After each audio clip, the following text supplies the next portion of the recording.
the next 2 years, and I think that the teaching summit we just started on was an exceptional teaching summit, and I think you're going to see a lot of different educational activities coming through. And actually, Mike secured Ping as a sponsor. They didn't want to do a sponsor of tournaments. They wanted to do sponsor education, and that's kind of what Ping has always done. So I'm excited that we have people actually asking to sponsor education. I just like to take advantage if you can. Get involved. Get involved with your chapter, your section, your committee, a committee. I asked for people to, if they wanted, when I ran for election, if you want to be on a committee, reach out to me. I'm going to say I had about 15 people reach out to me. If you still want to be on a committee, if you want to get involved at the section level, come to me and I'll help place you on a committee if you want to be involved. If you don't want to be involved at the section level, go to your president of your chapter. We have a lot of people, a lot of chapters, and a lot of committees looking for people to help out. So, lastly, if you can play, if you don't play a lot, I get it. You got time constraints, family, but try to play in one more event than you played last year. Play in one, play in two. I think you'll find that it's definitely rewarding.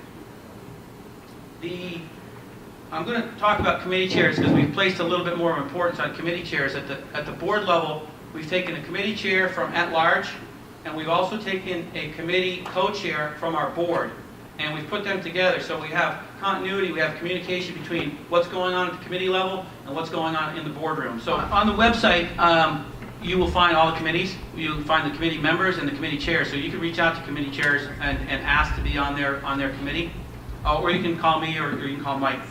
We put together a task force. The task force, I put together 3 task forces. And task forces are typically things that you put together and then you disband after they come to the board with their findings. So one is a home site task force. If you've been to how many people have been to our current office? Raise your hand.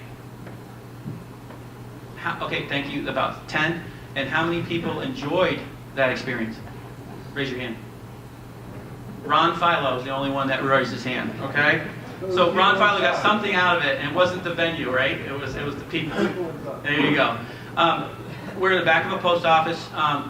So Jack Neville, past president, has agreed to chair that task force in finding us a more respectable home site.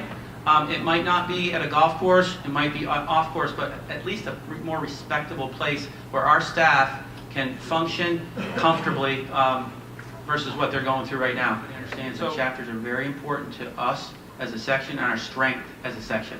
So keep that in mind, Greg, when you're coming to your findings for that. Okay. Lastly, we put more of an emphasis this year on awards, and later on in the program we will have the presentation of, not the presentation, but the announcement of the awards and our section award winners. And there's no better person than I could think of than our past president, Jimmy Norris. Jimmy Norris, with his committee, and it was a great committee, they were very diligent to find out the award winners, to get to the bottom of it, to really vet them. So, Jimmy, please stand up on that. That's an important one for us. Thank you. I love the Bob Beach story, because it's not a story, it's the way he lives his life. And I want to point out, this is my first meeting as president. I wanted to think about something I could do that was a little different. And I wanted to talk about a couple golf professionals who give back. And I want everybody to know in this room that I'm going to talk about these 2 golf professionals. And by no means are they better than anyone in this room or worse. But they're 2 that I know. And there'll be others that I seek out and I'll talk about as well. But these 2 came to mind immediately when I started to think about people that I've been in contact with recently. Mike Santa Maria, PGA member from Okemo Valley in Ludlow, Vermont, my hometown.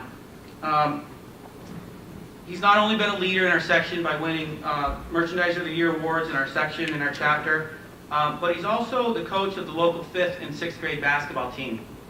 And my nephew, my brother's son, is on that team.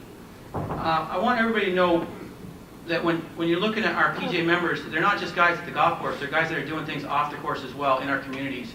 So at the end of the day, he molded a great group of young boys into winners.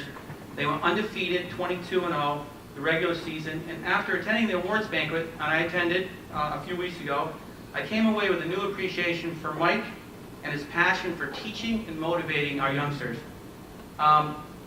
We have a small community. We have 20 kids in a class. So I just want to recognize Mike Santa Maria as a community leader, a PGA member, and also his son is on that team too, and I hear he's going to move up to 7th and 8th grade basketball, which is kind of normal. Way to go, Michael. And I don't think Michael's here right now. Is Michael here? I didn't even see you, Mike. Stand up, Michael. Congratulations.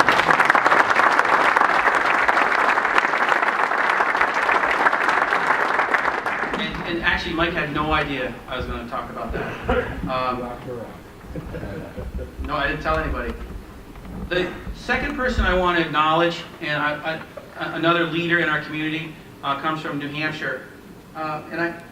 Is Joanne Flynn here?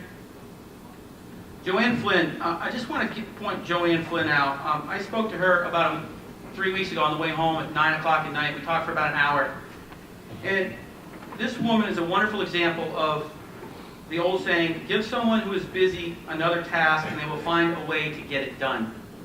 She not only runs a very busy golf club in Wyndham, a teaching center as well. She hosts anything she can for the section. She's hosting our drive, chip, and putt this year, last year and this year.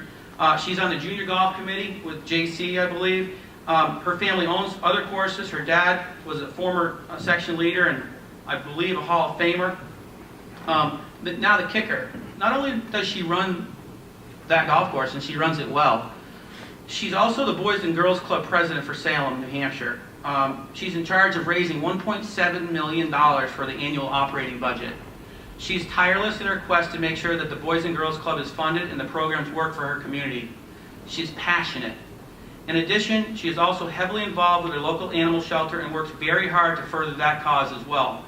These are just two great examples, Mike and Joanne, that we have from our association. And I'm proud of these two golf professionals for what they represent and what they've given back. So one more round of applause for Joanne.